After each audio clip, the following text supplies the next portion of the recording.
Mr. Bear Squash You All Flat by Morrel, Gipson. Once, in a certain part of the forest, there lived a very large and very grumpy bear. His name was Mr. Bear Squash You All Flat, and this is why. He liked to squash things. He liked to sit on things and squash them flat. He especially liked to squash the houses of other animals because he was too lazy to build a house for himself and had to live out of doors all the time. It's easy to see why this bad habit made him the neighborhood nuisance and why his name was Mr. Bear Squash You All Flat. For many days, Mr. Bear Squash You All Flat would live quietly and peacefully, sleeping under the trees and eating his favorite berries. And then there would be a night when the moon was full, and the next morning, Mr. Bear Squash You All Flat would roam over the neighborhood, squashing every house that he saw. It's lucky for him that he never tried to squash a beehive. But what finally happened to him was almost as bad, as you will find out. It all began on one of his squashing days, after a very bright full moon had kept him awake the whole night long. He was so cross that he ran lollopy-lop through the woods until he came right up to the house of a little gray mouse. "Hello there," he roared. "I am Mr. Bear Squash You All Flat, and I give you fair warning. I'm going to count to 3, and then I am going to squash you flat." And he did. Then, feeling a little better, he shuffled off, looking for something else to squish. The little mouse, who had run out of harm's way while Mr. Bear was giving fair warning, looked sadly at all that was left of his house. "Oh, well," he said, "no use crying over a squashed house," and started out to find another place to live. Meanwhile, Mr. Bear had come to the home of a chipmunk. "I am Mr. Bear Squash You All Flat," he roared, "and I give you fair warning. I am going to count to 3, and then I am going to squash you flat." And he did. Now he felt much better as he shuffled off, looking for something else to squash.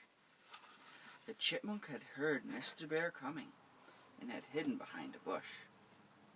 He gave one low little groan when he saw what had happened to his house, and then he ran away through the woods, looking for another place to live. By now, Mr. Bear had come to another house. It was the home of a baby bunny who had lost his parents during the last snowstorm of the winter, and who lived all alone. But nothing could stop that mean Mr. Bear. Oh no. He roared out, "I am Mr. Bear Squash You All Flat, and I give you fair warning. I am going to count to 3, and then I am going to squash you flat." And he counted to 3, and then he squashed that house flat too. "There, that's enough work for one day," he said to himself, and feeling quite cheerful now, he lumbered off, lollopy-lop, to find a shady place where he could catch up on his sleep. The little mouse was looking everywhere for a new home. He went down a path, across the meadow, and under a gate, and there, right by a brook, and in the shade of an oak tree, lay an old tire. This was not just an ordinary automobile tire. It was a great big superbus tire. "Why, what a perfectly splendid house," the little mouse said when he saw the tire. "I wonder if it's taken." He knocked on the tire and called out, little house, who lives here?" Not a sound. The mouse looked inside. Nobody? "Then I will." And he moved in that day.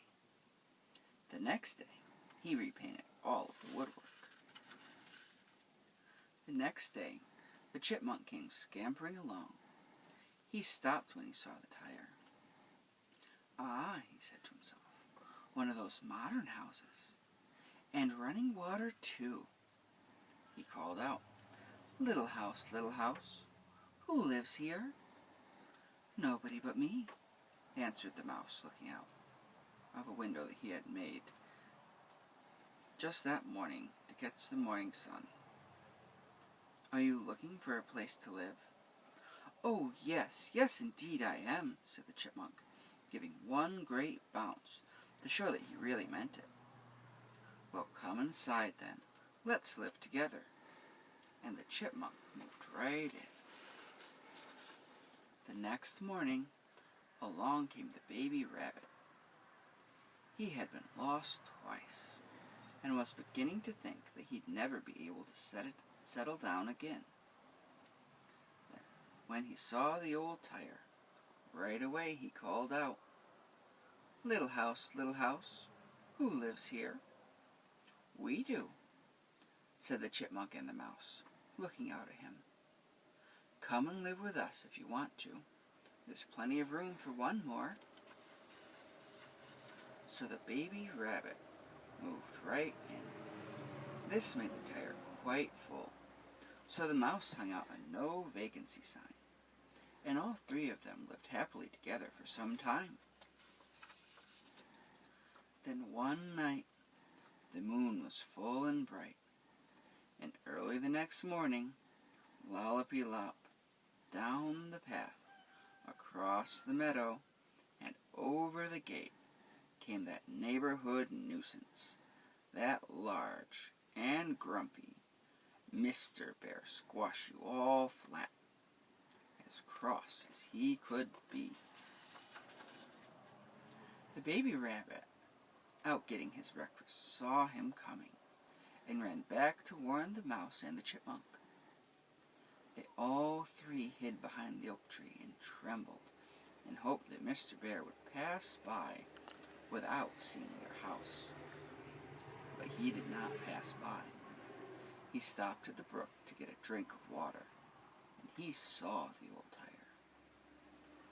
Well, he said, "I think I'm going to feel better." And he went right up to the tire and roared out, "Hello in there. I am Mr. Bear Squash-You-All-Flat, and I am going to squash you flat." And just like that, without even counting to 3, the baby rabbit hid his eyes. The chipmunk and the mouse sighed, and Mr. Bear sat down right on their house, plump.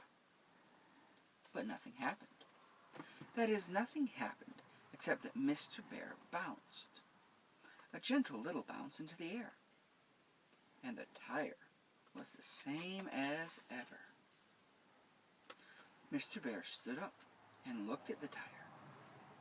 There it was, the same as ever, and not the least bit squashed. Mr. Bear couldn't believe his eyes. Neither could the 3 little animals hiding behind the oak tree. Perhaps it's because I didn't give fair warning and count to 3, he mumbled. He was such a lazy bear. So he called out, "I am Mr. Bear Squash-You-Flat, and I give you fair warning. I am going to count to 3, and then I am going to squash you flat." And then he walked a little way off, and came running lollopy-lop, and landed plop on the old rubber tire. And he bounced again. This time he bounced a little higher, and there was the tire, same as ever. Mr. Bear didn't say a word. He was very, very angry. He walked way away, and then he took a deep breath. The mouse whispered, "This is it, fellows." As Mr. Bear started running faster and faster and faster, lollopy, lollopy, lop, lop, lop, and landed on top of the tire with a great thud. He bounced so high that he banged his head quite hard against the lowest branch of the oak tree and came down with an awful plop on the solid ground. And there was the tire, same as ever. It was quite a shock to Mr. Bear Squashy-Wool Flat. He shook himself once and felt to see if there were any broken bones. There weren't. And then he ran off as fast as he could, which wasn't very fast at this time. And he never came back to that neighborhood, no matter how bright the moon shone. He never squashed anything anymore. Never again. As for the mouse, the chipmunk, and the baby rabbit, well, they were so happy that they had to do something. So they invited all their neighbors to a great big party. The end.